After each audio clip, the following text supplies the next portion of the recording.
Hello, I'm Mark Ramey, Chairman of the Marion County Board of Supervisors, and welcome to another Marion County Government Update. Last week, I had Kelly Kingery here, our Marion County Assessor, to talk about one step in the property tax assessment process. Well, today I'm joined by Jake Grandia, our Marion County Auditor, to talk about the next step in that process. So Jake, thanks for joining us this afternoon. You bet, Mark. You brought some information for us to kind of summarize the steps that you have to take when it comes to developing property taxes. So Sure. I'll turn it over to you, Jake, and maybe ask some questions, but Sure. you kind of walk through as you pick up from the assessor. Right. And what the assessor does. A lot of people don't understand. This is like an 18-month process from Yeah. start to finish. Yeah, property taxes, getting to, from the beginning of the valuation with the assessor all the way, and the assessment all the way down to tax, somebody receiving their tax statements is about an 18-month process. So Kelly did a great job of explaining through assessments and assessment notices and protest times and things like that. When she is done, or when the assessor is done with their final valuations, they certify those to the state, their abstract. And then that's when her year is kind of done and it rolls over to the auditor side of the year, where we just take information from other sources and combine them all together eventually into the tax statement. So in essence, what happens, the state gets those numbers from all the assessors around the state and work on their numbers to eventually compile what is called rollbacks. So the auditor's office waits to receive that certification from the state in the October range of how much of each type of valuation, like commercial, industrial, residential, each of the governing entities will be able to access. So the assessor places a value at 100%, and then the state comes up with the method of how much each governing entity or levy authority can access for that. And that's called a rollback. And we get that certified from the state in the October range. It's then my task to apply that to Marion County numbers, and the rollbacks are statewide, uniform to all counties. We apply that to our numbers to get what is called a taxable value by the end of December is when we have to make sure we get that filed to the state and that all governing bodies can then know how much taxable value they'll have access on their budgets. Well, Jake, let me stop you there. Yes, Because I think that's important for everybody to understand. What Kelly and the assessor's office do is they really establish a gross amount. Yes, sir. 100% value. Right. And so then after you go through the process, waiting for the state to come back with numbers relative to rollbacks or their statutory requirements, that's when we establish what is the true taxable value. That's correct. For each property. That's correct. Okay, very good. Yeah, and that's what's used then on your tax statement, how much each entity can access. Okay, and why it's very important that when you get the statement in April, that if you're not comfortable with that assessed value, that gross amount, that is that time to then to challenge that value, whether it's up or down, depending on what the taxpayer believes is fair and appropriate. Yeah, during that time when the assessor has that period open, that's when you can protest that, or then the next following years when you would do that again. Right. So it's that the time not to do that is at taxes. That's not the time to do the assessment. Right. So after you get the taxable valuations established, Jake, and then what municipal government, county government, what we can access, Right. what happens then? So there's really two things going on at the same time at that point. Most entities are working on their budgets prior to that December 31 deadline. Like for us with the county departments are working on things. They're putting in their requests, seeing what they're gonna need, ask for. Schools, cities, townships all do the same thing. Everybody starts at a little different time frame, but it's around that new year time. Some start quite a bit earlier to get what is needed to operate their government, their unit, you might say. So each of us are working on that individually. The county does it, the schools do it, and then those taxable valuations are then certified by December 31.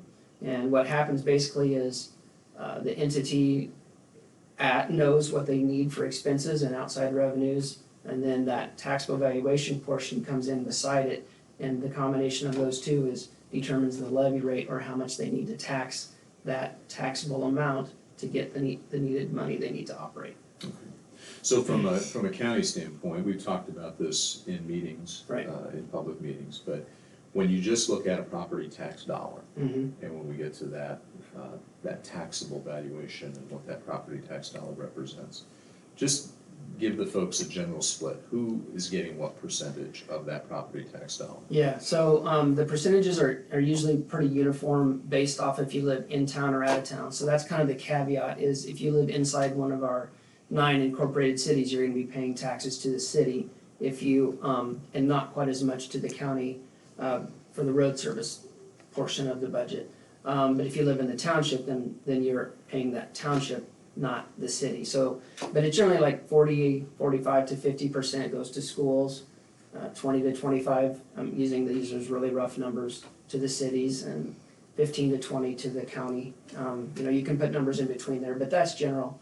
And then there's ag extension, assessor, Iowa brucellosis, the community colleges, those make up the remaining percentages of general tax bills.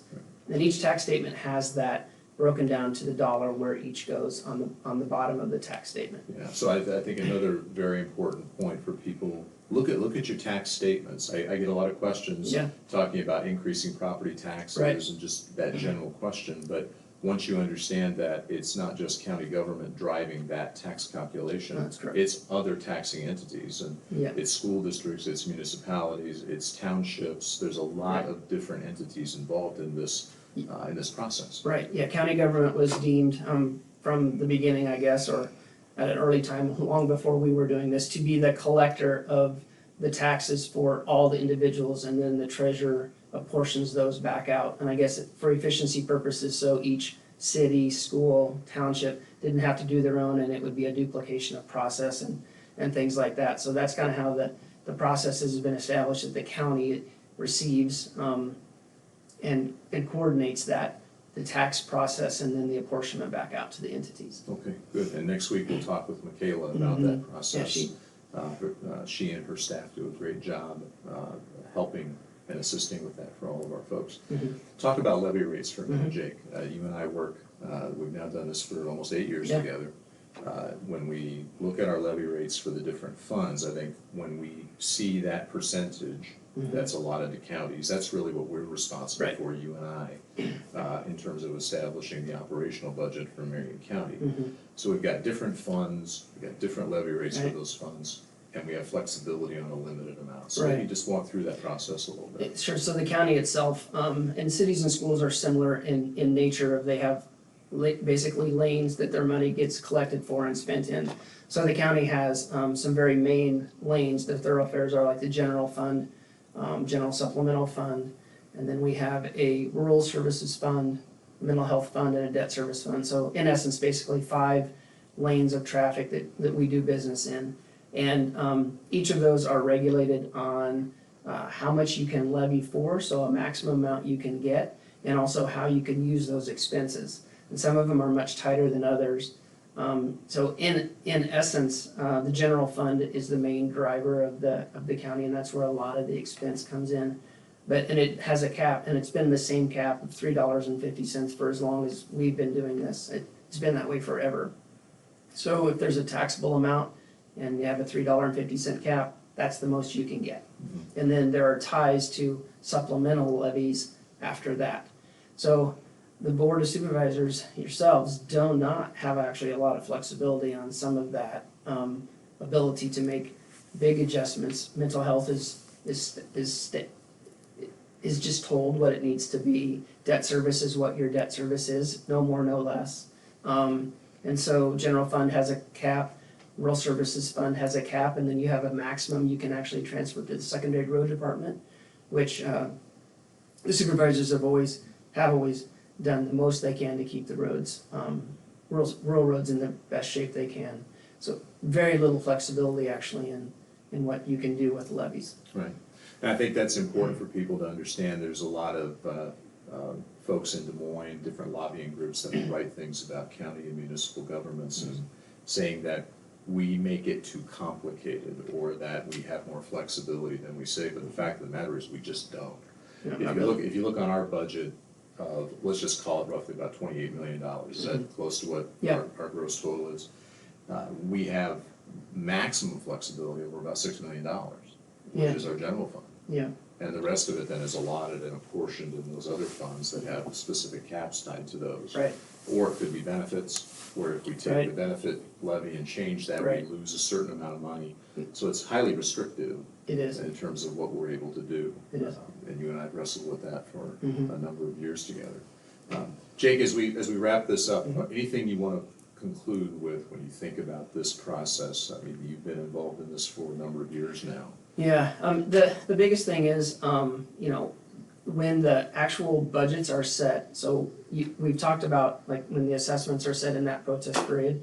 If anybody, is concerned about levy rates are basically set in each individual budgets. So like the county's budget, and there's a public hearing for that time, or the schools, the cities, and the townships. There is notice and a public meeting where people can come and talk about that or ask questions. It's, each budget, like the county budget is published in the newspaper ahead of time before that.